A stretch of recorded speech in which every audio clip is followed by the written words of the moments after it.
imagine being a guy in 24/7 just fucking wanting, like, getting boners for no reason, like fucking the air flying by, like literally just something rubbing against your pants. Like, it's that simple. I got two questions. Yeah, go for The it. second one is gonna be assist for you, Sergio. Yeah. So the first one is both of them actually in reference to short stack, something that you mentioned.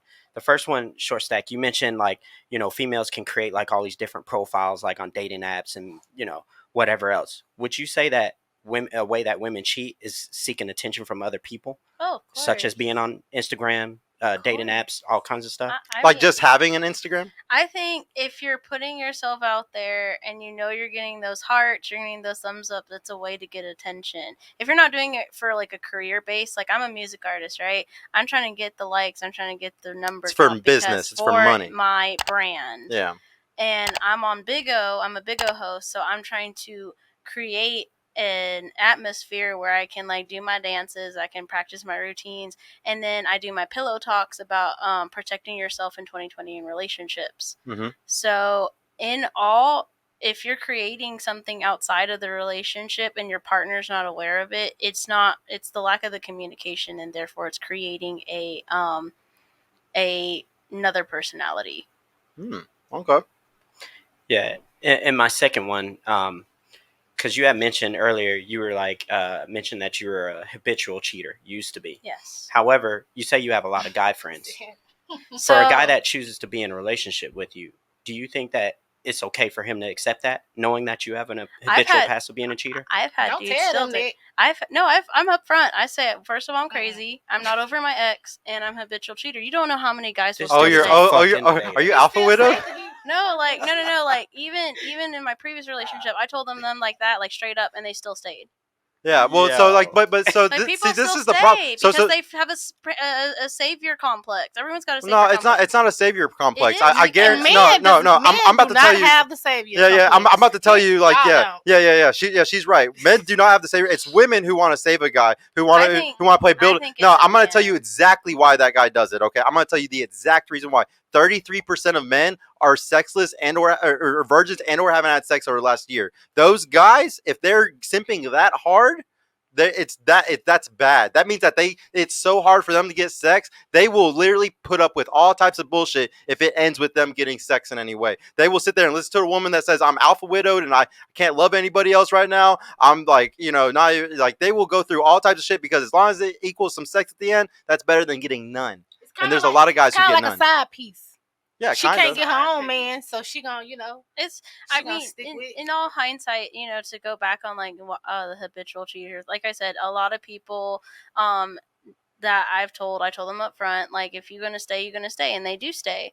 And that's when they created the savior because he was a narcissist at the end of it all. So he really was trying to like keep me around as long as he can because he knew that he didn't get a lot, and I'll agree that to some extent it was about the pussy. It's a desperation thing. You gotta understand, guys have a mentality where they don't have abundance. 90% of men, 99% of men almost don't have abundance of women, so they will fight and do whatever it takes to not lose that pussy. Whatever it takes. Most guys out here are fucking having a hard time today, and it's because of dating apps. Like, all the girls are going up. A lot of them don't even want to go outside to the real world. They're sitting there playing video games so much or sitting on their phone so much.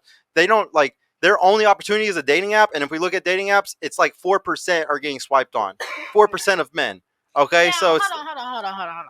Now, how all these men not having sex, but it's so many STDs and all this stuff? I'm just trying to figure it out. Because there's so few guys that are getting all the sex. Yeah, they do got a bunch of STDs. And they're rotating. Because they're getting a bunch. And then and the women, they're not, I mean, it doesn't help on either side. Because there's those guys up there that are getting a shit ton, and women are giving it out for free, like we talk about all the time on the show. The devaluation of the pussy, And it's not, like, y'all could be girls that have 2 bodies or something, but if all the other girls got 20, that makes all of y'all look bad too. It's a group effort, and right now we could see a giant like pushback on women or like on feminism and stuff, because they're like, you bitches are making, like, we're all looking bad because of you that are doing all the stupid shit, and it's messing the whole thing up just because of a few people trying to have too much fun. A bunch of people with cluster B disorders that had some bad shit happen to them when they were kids, and that's all it is. Like, it's just a bunch of people that can't handle like trauma. And you gotta understand, trauma is a huge deal, guys. And trauma for women is completely different than trauma for men. A guy who goes through trauma is respected. If he goes through a ton of trauma, it fails at 4 businesses, fails at relationships, fails at all types of stuff, and he makes it through it, he's fucking prized in society. We love those guys. Think about the rap music from the trenches. We love men from the trenches. A woman, though, not the same at all. A woman that's gone through a bunch of childhood trauma, that's gone through a bunch of stuff, it's not the same. We do not want women with trauma. And the reason why is because that shit goes into your kids. Your kids are going to directly have an influence based off of a woman's trauma. That's why men, for all of history, for 1.1 million years since fucking Homo erectus, has always wanted a woman that did not have a lot of bias and was young, because we want somebody that doesn't have trauma. Guys mate guard. A lot of women don't like guys that don't have. We want girls that don't have crazy Instagrams, don't have go out on girls' nights, don't go on girls' trips. We mate guard. We don't want anybody touching our shit. This is our woman. This is mine. The more I come on this podcast, you make me hate men. I just want to say that. She's a misandrist, guys. She just said it. She just said it. I like men. Okay, I got a question to that. How about the guys that always want somebody to look at their woman like they want to showboat them, but then they don't want nobody to say nothing to them? Wait, no, I'm confused. Say that again. What about, okay, you just said, what did you say? You said talk a little closer. Mate guard. Mate guard. Yeah, you men don't want women that do too much, yeah. Right? But what about the men that want men, the other, oh yeah, look what I got type of men? Men don't want nobody else looking at them. Here's the thing. I have a beautiful girlfriend. If I go out with her, I want her to wear the hottest thing possible. I want to show her off. And I would say that a guy that doesn't like that, big red flag. And it's just an immediate insecurity. Now, if you're going out by yourself dressing like that, that's an issue.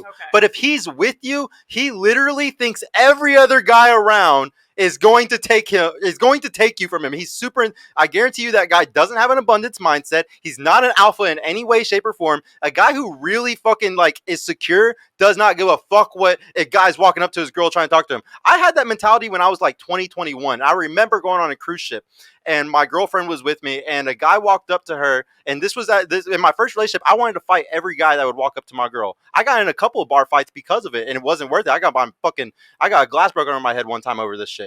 Definitely wasn't worth it. And I learned a very solid lesson. And the guy on the cruise ship tried to tell me this years ago. He was an older cat, and he was like, bro, why are you acting like this? He's like, if that's your girl, she's not going to talk to me anyways. It's nothing. And that, when you learn that as a man, that truly, when you're secure, nobody can take your girl. Nobody can take her. So it's just like that. Those guys that act like that, they're red flags. Get them the fuck out of here. You should put him over in the list of he's nobody. He's not going to be a part of my life. I'm not going to be in a relationship with this guy. And this happens all the time today.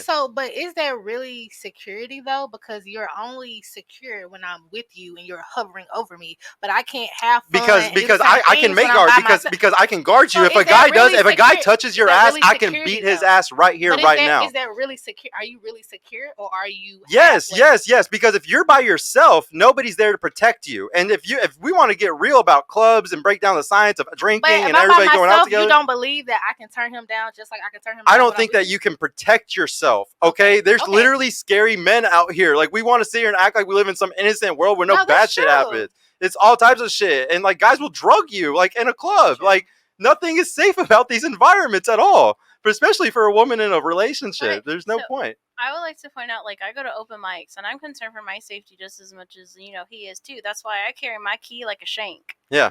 I put in between the measures. fingers. Yeah, I put in measures to where I know I'm going to come home, because I got my mom to concern about when I go home too. So is it because she doesn't understand how to defend herself, and he's not aware that it's an instinct, and I think any masculine man has an instinct to take care of this woman. And I want to go back to the mate guarding thing. Mate guarding isn't just for your girlfriends. Mate guard. I have a daughter.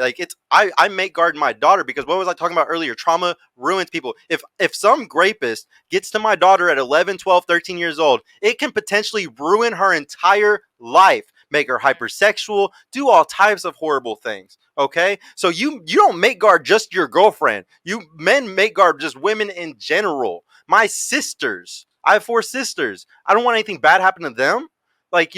Men were built to protect. There's a reason why our upper body has I think it's 1.8 times more strength or something. It's insane. We are meant to protect y'all. that's it. It's that simple. So to go like around like the whole cheating thing, do you think because if you get close to a man and then you tell him all the bad things about your relationship, do you think they're mate guarding because